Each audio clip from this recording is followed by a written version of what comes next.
afine yele e solo kra bi ni safie ni wona ni bi ko meni nyeke chonwo alo o ana gbele na chonwo ni okbawa mambi ye ke oblayin ko blaye ni yo mami ani no ko profita ni ehien seke mbalo yo nyimno oyuro adon efama ke tafa che onipa ke akọ ekome dani aya enyo wo nibi efite san ye mami ni dromona ni ebekede bi na wo mne afi ejwami mbote nya afi ejwami ya ni wakewo echi eshila onake nibi san ndi mr ni wo fefe lele wo mami fali fe mo wo bi san ni ameya school me kuma hie ito ni amele ni ne se abe walo lo keton enemi anu wona ke sani wo kwe ni wo gbele education fund se wo to gbejan to enu fe se wona ke wonye wo to ki ajeme oya ya mro be sani wo je heko ni egwajeji wo ina buam ke mami nubri come femo ni bi come tumo bebe ni wa wo ko onye mami jo ke ni bi ni nufimo wa wo me ni wo to wa ne me kwen ba jeje man se na ba wo wo sani wo pepe wo he wo sasa wo ni wo bi mo mi ke wo samu me dan agbele me on ba na Michel ke kan na go lele tashi ko na le ni fe basa die na kan don no wo je heko ni wa hye heko lele agi aton wo hemu ke link wa ke afine no e ba fan ni se no ke ma ke ye hie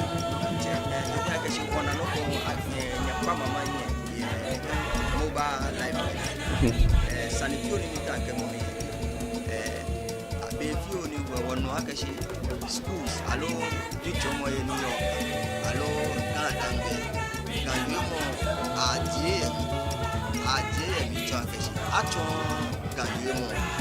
ni aton mi yo mo kunklo ni yo ya keneke mobile library ni ke wani akakan wuji play ma wuji ni bani bekabiye ali ni bi ni wocheme ke woni me bafi bahi ni ke mobile library ani no kuna kai ndoko na kan fata e jake won try ngongwe ake lele wagarumonya ni eji aro sande no wo ke jeheko ne ke akro awards night ne wo ke meni choga ni ame maga ye school say wo ha ame award ni alo wo ha ame duremo ni afine won ga no pepe wo fe oye ko nu ko wo ke no aknya ame lele ga aka wo manganta se wo ni bi epese shon ni ke wo kwe na hie fa basuo wo ne ke wo mobile library ne no wo fe ne what of fashion wo ke gan ba na gbeje no pe wa nyin school se ga ke na wo ke wo to the best teacher gan teacher koni wo she kon ni nubani me ahelishi koni atonton gan wa ya wa the school wa cha no ke but the school sami koni water ene water nwe no like ke fi dromo gandan be kana machine koni wo ganwe mo akalaji wo na ekuse ba yo nche if you make shi sane ko no ntan ko wo black ni yo keshi ni wo yake ni no black na ba ya metuni ni ameke ni ke chopoin bibi ne na ko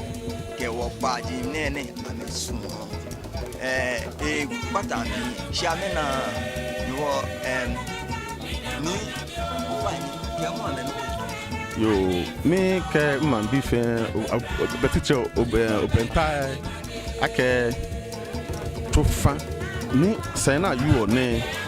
bagina ashele o ke tabe alopis na akolo ke mi na ke yema wi ni efi eto banpi ha woni amekwa na mefomi kwa ko to na oha o mi she mo e don ba o na mi she waji ni kasemo ni kajo kaseni ni onye o chelohi aka olele nkasene ndo baton o bara ntumo mo popo ba ba ga ntumo ga tuni ami ke mena o la fine ni ke ya kwa no na ga obine ya ko ba chele ya ga da bi ngo mi wa mi nga ake mo fia mo ke hia foshin ni kasemo ha gbo na mi se kajo o kaseni ojogba an o ba na wabon ni mehu ba nyohi eshobi ncho bra ya bi ekunye ke ba palise ni nkabe na sanigba aka yen nna ka ofino ke lele ko kre wa boyi ba yino ka yino ko unu ona ke no bo mo yibo ska fi odo yen o ka ba o ka jofa ni o shele keke patan o yin lele won ekume ni nke bun sanigba anba menta ba ncho me ba ko na ga yasma sine me ne yasma sine me ne na ga be fiu ndi ba yin yo oyura don efa maka no yene nga wagboni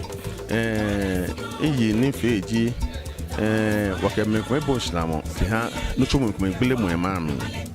ni de no tumu ne ka fi dromo ni e ba no ta ka inti shimbo alo nke iyi woje shimbo ke me to se mo won soleni ne ke gbenane me to ne e ba radio no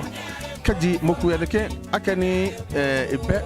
noko ni iyo wode obere tu wo ke na ko hin go fi o tare what yen go what wa fi o ko ni gale ko waye no kele nyese mi no ebe du ni ehin ska ko hu keke enyese keke no hu e adugbe shi kaji bi ntu na fa ba wo kai o ba kai what nwelo nu wo kai wo bla me ke to ke wo fi janshi ni fence e be won sole ko ni ne ke nutu mo na enye she mami ke ton ni ma no fiu e bi ba chake oni ora don